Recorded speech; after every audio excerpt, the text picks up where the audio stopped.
Mabuhay kapatid, kababayang OFW, migrant worker, seafarer, caregiver, nurse, factory worker, domestic helper, engineer, driver, construction worker, o Pilipinong nagsisikap sa ibang bansa upang mabigyan ng magandang buhay ang kanyang pamilya. Maligayang pagdating sa ating YouTube channel na Panalangin Bago Matulog. Samahan niyo ako sa isang makapangyarihang panalangin at pagninilay mula sa salita ng Diyos, ang awit 23. Kung ikaw ay pagod na, kung ikaw ay umiiyak ng palihim sa iyong kwarto, kung miss na miss mo na ang iyong asawa, anak, magulang, o pamilya, kung ikaw ay nakararanas ng lungkot, diskriminasyon, homesickness, o pakiramdam na ikaw ay nag-iisa sa bansang iyong pinagtatrabahuhan, ang video na ito ay para sa iyo. Maraming OFWs ang matapang sa harap ng ibang tao, ngunit sa gabi, sila ay tahimik na lumuluha. Maraming migrant workers ang may ngiti sa video call, ngunit sa puso nila ay may mabigat na laban na walang ibang nakakakita kundi ang Diyos. At ngayon, nais ipaalala sa iyo ng Panginoon, hindi Kanya iniwan, hindi ka niya pinabayaan, hindi ka nag-iisa sa iyong paglalakbay. Ang awit 23 ay isa sa pinakamakapangyarihang kabanata sa Biblia dahil ipinapakita nito kung paano ginagabayan, pinoprotektahan, at inaaliw ng Diyos ang kanyang mga anak kahit sila ay dumadaan sa pinakamadilim na lambak ng buhay. Habang pinapakinggan mo ang salita ng Diyos at ang panalangin ito, hayaan mong punuin ng kapayapaan ang iyong puso. Hayaan mong yakapin ka ng presensya ng Panginoon at hayaan mong maramdaman mo na kahit malayo ka sa iyong pamilya, ang Diyos ay kasama mo saan ka man naroroon. Kaya bago tayo magsimula, huminga ka ng malalim. Isuko mo sa Diyos ang lahat ng iyong kabigatan at buksan mo ang iyong puso sa Kanyang presensya. Sama-sama nating tunghayan ang awit 23 mula talata 1 hanggang 6. Si Yahweh ang aking pastol, hindi ako magkukulang.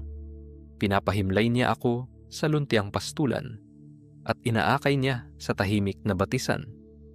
Pinapanumbalik ang aking kalakasan at pinapatnubayan niya sa tamang daan upang aking parangalan ang kanyang pangalan.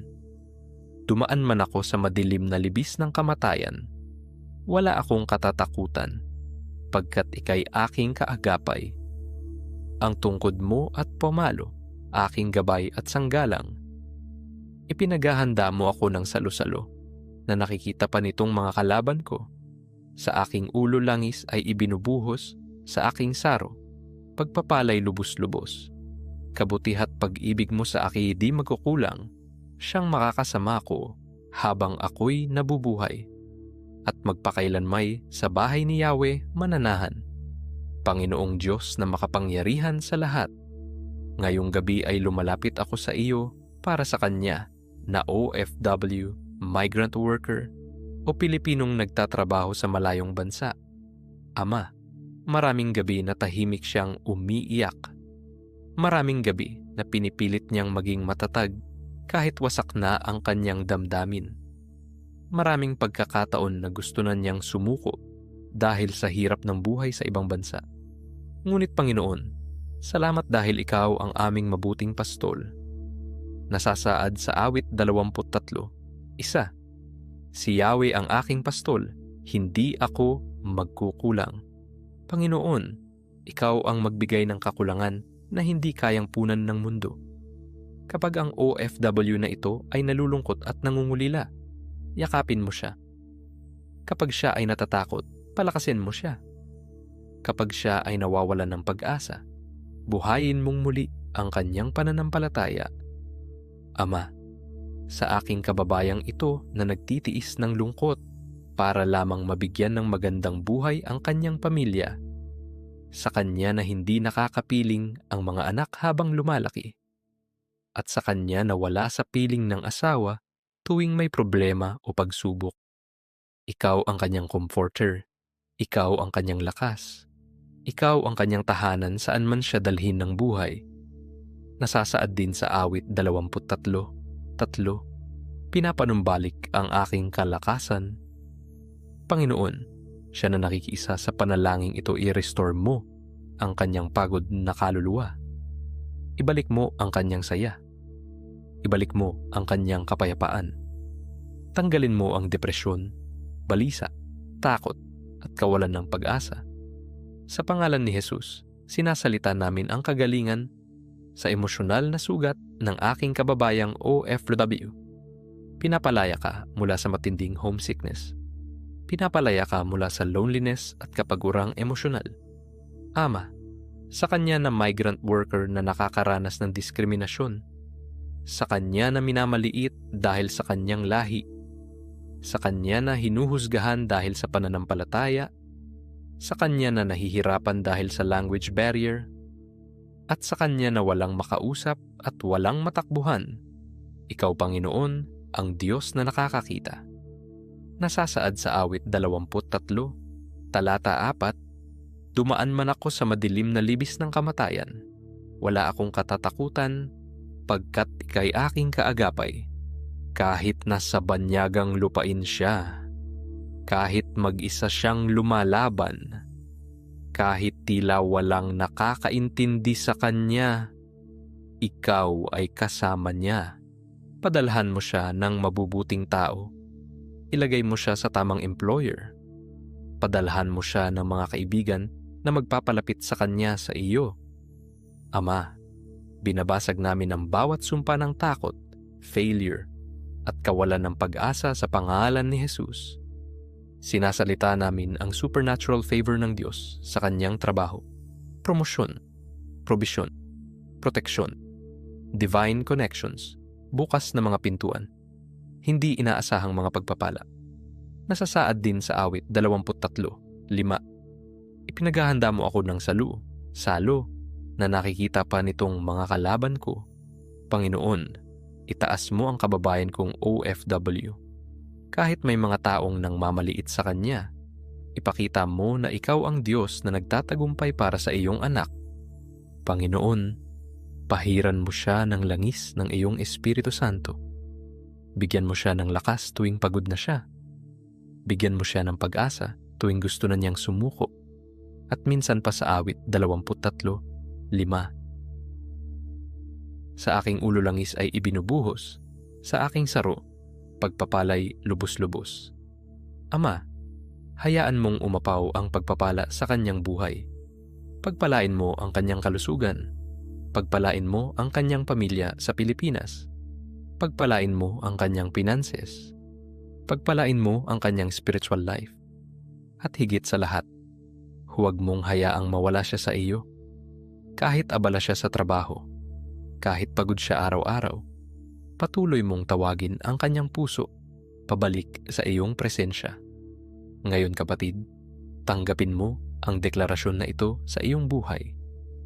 Sa pangalan ni Jesus, ang iyong pagluha ay papalitan ng kagalakan. Ang iyong pagod ay papalitan ng supernatural na kalakasan. Ang iyong loneliness ay papalitan ng kapayapaan ng Diyos. Si Yahweh, ang ating pastol.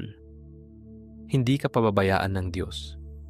Hindi ka niya kakalimutan sa bansang iyong kinaroroonan. Nakikita niya ang bawat sakripisyo mo. Naririnig niya ang bawat panalangin mo. At inaakay niya tayo sa tahimik na batisan. Idinideklara namin ang kapayapaan ng Diyos sa iyong isip, kapayapaan sa iyong puso, kapayapaan sa iyong trabaho, kapayapaan sa iyong pamilya. Pinapanumbalik niya ang ating kalakasan. Ang Panginoon ang magre-restore ng iyong emosyon. Ang Panginoon ang magpapagaling sa iyong sugatang puso. Ang Panginoon ang muling bubuo sa iyong pag-asa. Kahit may diskriminasyon, kahit may rejection, kahit may unfair treatment, ang Diyos ay nasa iyong panig. Kabutihat na pag-ibig ng Diyos sa atin, di magkukulang, siyang makakasama natin habang tayo'y nabubuhay. Mula ngayong gabi, susundan ka ng kabutihan ng Diyos. Susundan ka ng awa ng Diyos. Susundan ka ng pabor ng Diyos. Susundan ka ng breakthrough ng Diyos.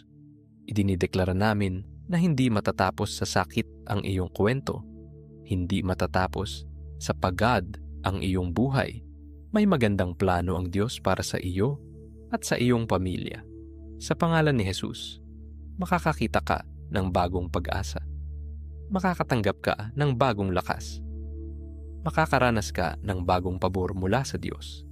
At isang araw, ang lahat ng iyong sakripisyo ay magkakaroon ng bunga. Ang iyong pamilya ay makakaranas ng tagumpay. At ang Diyos ay luluwalhatiin sa iyong buhay. Kapatid, maraming salamat sa pagsama dito sa Panalangin Bago Matulog. Kung ikaw ay pinagpala ng panalangin ito, hinihikayat ka namin na i-like mo ang video na ito, i-share mo ito sa kapwa OFW, migrant worker, o mahal sa buhay, at mag-iwan ka ng prayer request sa comment section upang maipanalangin ka rin namin. At huwag kalimutang mag-subscribe sa Panalangin Bago Matulog para sa mas marami pang panalangin, Bible reading, at mga mensaheng magpapalakas ng iyong pananampalataya araw-araw. Tandaan mo, kahit malayo ka sa pamilya, hindi ka malayo sa Diyos. Mahal ka ng Panginoon. Kasama mo siya. At hindi ka niya pababayaan. Pagpalain ka ng Diyos, kabayan. Naway bigyan ka ng Panginoon ng payapang pagtulog ngayong gabi.